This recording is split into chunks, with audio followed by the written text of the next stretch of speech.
Nagkukuwentuhan kami ng anak ko, sabi niya, "Ma, alam mo ba, pag-aaralan ko kung paano ako makapag-invest ng pera para hindi na ako magtrabaho buong buhay ko at para hindi ko na hintayin ang retirement age ko bago pa ako tumigil pagtatrabaho." Sabi niya gano'n.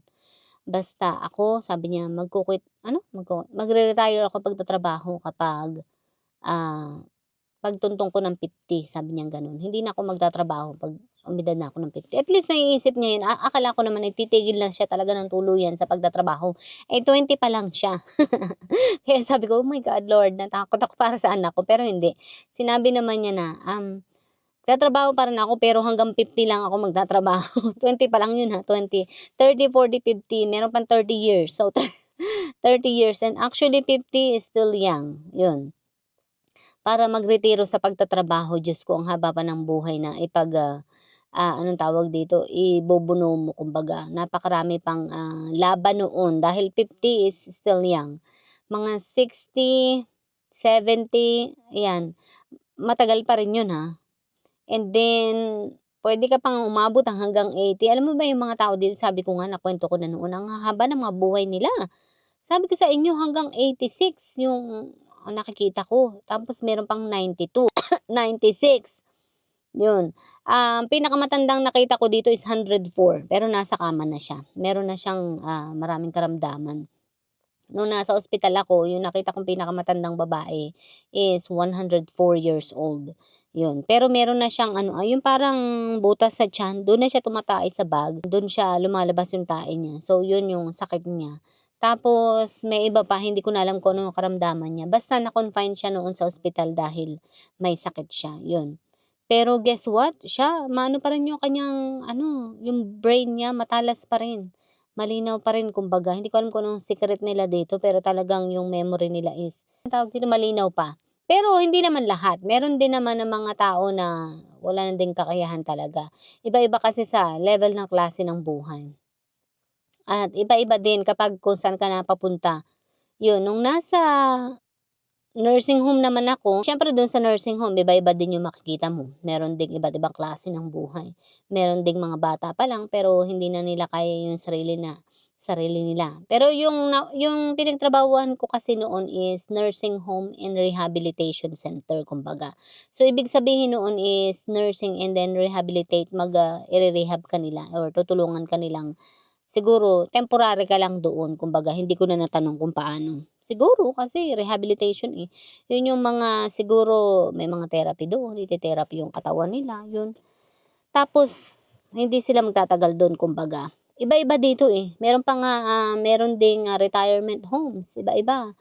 Yung retirement homes naman is para dun sa mga tao na halimbawa, ayaw mong mabuhay ng yung parang ikaw lang, gusto mo may mga kasama ka. Pero parang ayoko ng gano'n. Baliktad kasi ako, eh. Ako yung tao na ayoko naman na may kasama.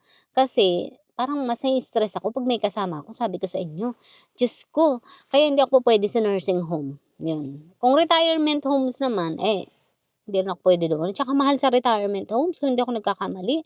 Diyos ko, mas mahal ang tumira sa retirement homes kaysa meron kang sarili mong bahay, 'yun. At least kung may sarili kang bahay, mura-mura mababayaran mo yung mga pangangailangan, 'yun.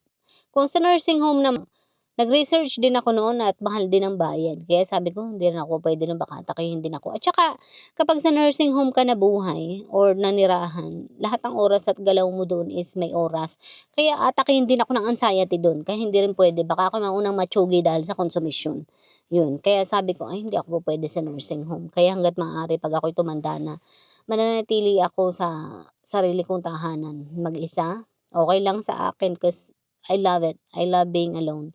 Kasi mas madali para sa akin ang mabuhay ng mag-isa. Sabi ko sa inyo, mas madali ang mabuhay ng mag-isa, lalo na kung ikaw ay, may kakayahan pa naman, kaya mo naman ang sarili mo at hindi ka naman yung bedridden talaga. So, walang problema, napakasarap mabuhay ng ikaw lamang. Pero alam mo, ang mas nakakatakot is yung tumanda ka na may kasama ka nga pero, isa pa ring nagpapahirap sa iyo, napakahirap nun. Kasi isa pa ring dagdag konsumisyon sa buhay mo, wag na lang. Mabuti pang mag-isa na lang. Ano pa, kaya yung iba natatakot yung iba na, "Oh, ayokong ano, nakakatakot mabuhay ng mag-isa." Alam mo, pansin ko 'yan ha, lalo na sa Pilipinas na napaka-big deal kapag ika'y solong namumuhay. Dito sa Amerika hindi. Hindi big deal na nabubuhay ka ng mag-isa dito.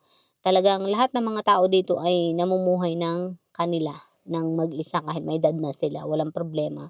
Walang magsasabi na, "Oh, bakit si ganito ganyan, eh, nabubuhay ng mag-isa." 'Yun. Dahil nga sa tulong ng perang naipon nila kumbaga is yung parang tumutulong sa kanila. Sabi ko nga may mga matatanda rito yung iba halimbawa 100 years old na. Merong bumibisita na lamang na nurse minsan sa bahay nila para i-check up sila or i-check sila, gano'n. Sa Pinas kung sa Pinas yun Diyos ko kawawa ka na kasi sabi, "Oh, bakit pinapabayaan ng mag-isa?" Hindi gano'n dito, yun. Anyway, sa pasok na ako at eto na yung oras, ang bilis talaga na 8:21 na agad, see? Sabi ko kanina, may oras pa ako, ngayon, wala na. Okay, hanggang sa muli, saka na ulit tayo mag-usap, bye.